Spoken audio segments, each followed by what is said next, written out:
Hi, we're back for a better conversation on 88.5 LPFM WBTS. I am here with Carl. We're doing a show with my Aunt Bev. How are you, Bev?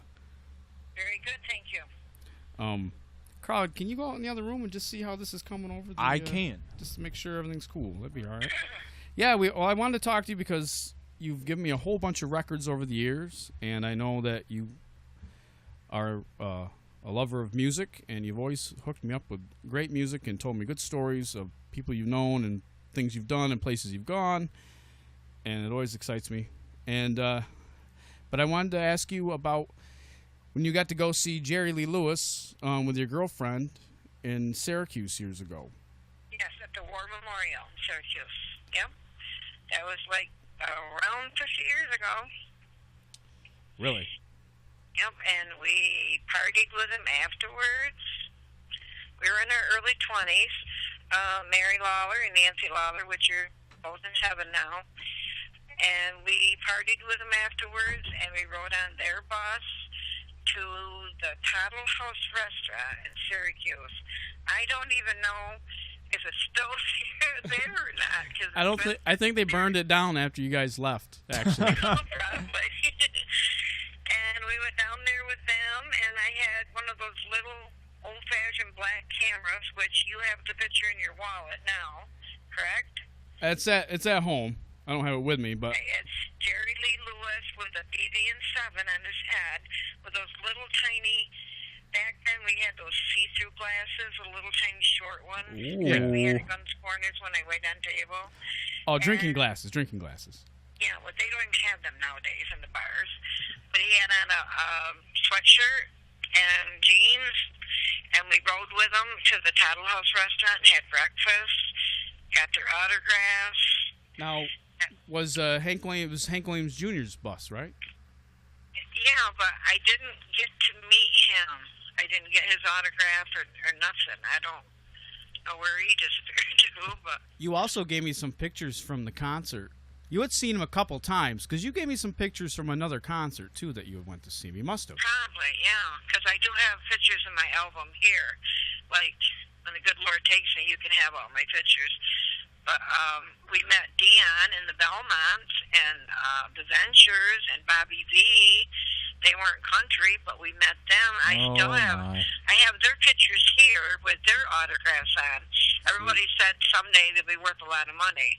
Like Dion wrote to Beverly, love you, Dion. The Ventures wrote Good Times Always. Bobby V wrote to Beverly, love always, Bobby V. I still have them here. We play some of that music here. I'm always trying to find that stuff. Sue and You Bobby V did Take Good Care of My Baby. Do you remember that one? Take good care of my baby. Yeah. And Run Around Sue. You used to do that in your band, didn't you? Well, we kept away from her because she had, She was we bad stayed. news. She was bad news. Oh, no, my help. I can turn the... Yeah, and then there was Jerry Reed, like when your mother and Carol were young. They were little girls.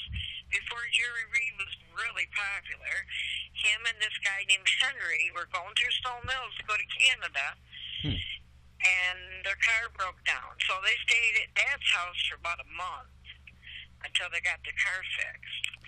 And Really? I waited at a table at Guns Corners, me and Nancy Lawler, for years. They'd come up to Guns and drink, and the Bounty Hunters played there then. It was Gordy Syrian and Jerry Kenyon and all them. And they were like my big brother. They were very overprotective. Like, Nice. That was good. And Well, they're Southern guys. They're Southern gentlemen, I bought 2 other albums last Saturday for you, Jerry Reed's. Yeah, I got to come up and get it. I got to come up there and see you. I got 4 albums here for you. We Johnny Cash, and one's got like 10 different country singers on it, and 2 of Jerry Reed. Yeah. Well, you gave me an album that I've been looking for years, and it was Jerry Lee Lewis Country Songs for City Folks.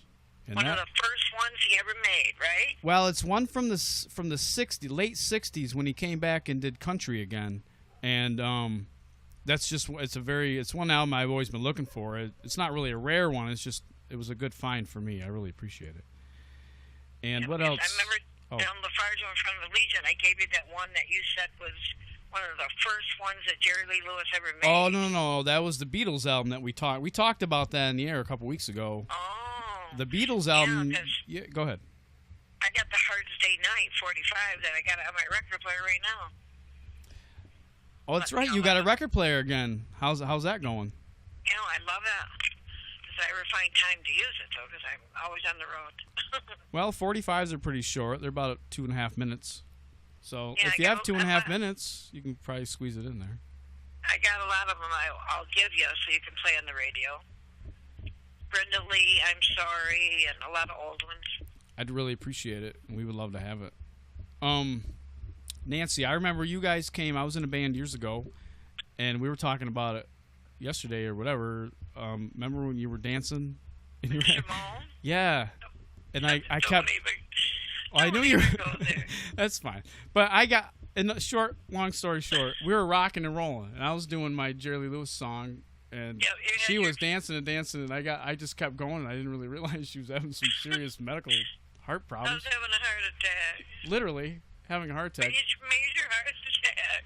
But you know what though? It's you stuck in there. You stuck in there for rock and roll, and that's the important thing. I mean, the rock gods looked kindly upon you because they kept you going. That was 15 years ago, and that I had my heart attack, and apparently it wasn't my time to go because I had it on the operating table, so they brought me back. You know. Rock and roll. It was for rock and roll. That's why you stayed alive. Yeah. God wanted me here for a reason. Well, thanks, Bev. I appreciate you letting us talk to you, and I'll have you on again. Once I get the records, and we'll talk about the records that I got from you. Did you ever show the guys that you work with that picture of Jerry Lee? Oh yeah, we have it on our internet site. Yes, it's one of the photos that we have up on the internet, so you can go on the internet and see it. And I typed in our radio station into Google the other day, and it came up as one of our pictures from our show. Well, on the back of it, I wrote what year it was. 72. Is that what it said? Yeah, and actually, I think in the back corner, something tells me it's Jerry Lee Lewis's son, Jerry Lee Lewis III, who was touring with him in those years. And his kid got killed, I think, in 72 or 3. He died in a Jeep accident. And he was in the band with him as a drummer. And, yeah, he had his kid, Jerry Lee III, who he had... That was from a way previous marriage from, like, 1940 or 51 or 2, before he was even famous. He got married twice before he ever met the girl. He's got to be up there in age now. He's going to be 81 in September. Wow. I know he has a drinking problem. He has a slight drinking problem, yes. But I love him right death. Yeah, he's the greatest. He's the last one that's alive from that whole group, the class of 55, and that group of people. He's the last one alive. They're all dead except for him. So. I met so many movie stars. A lot of them I didn't get to get their autographs. I met Dolly Parton and Porter Wagner and talked to them, and Reba. I never got to know Reba very well either. McIntyre? Yeah, she was up here at the fairgrounds not too long ago, a couple years ago. But, I mean, she lived. Did she survive it? Because usually when they've been booking people at the fairgrounds, they've been dying before they get here. George Jones, yeah, I know. That's right. George Jones died. Yeah. Then what's his name? The Wichita lineman there. He played instead. Now he's got Alzheimer's. Everybody that comes and plays here, they're cursed. What's the band that came through a couple years ago? Tragically Hip. He's gonna be dead soon. He's got cancer. There's a serious Watertown curse. I wouldn't book a gig there. Oh my God. What's her name's coming next month? Lady Alabama, whatever. She's gonna be here next month. They better buy insurance because something's gonna happen. Yes. Oh my God, you're foolish. Well, I gotta go, Bev. Thanks a lot, Nice talking to you, and call again, or when you ever get to free time, come up and pick up all those albums so you can pay them. I'll be up Play them at your radio station. I'll be up this week. I'll get a hold of you. Okay, bye. I love you. All right, sweetie. I love you.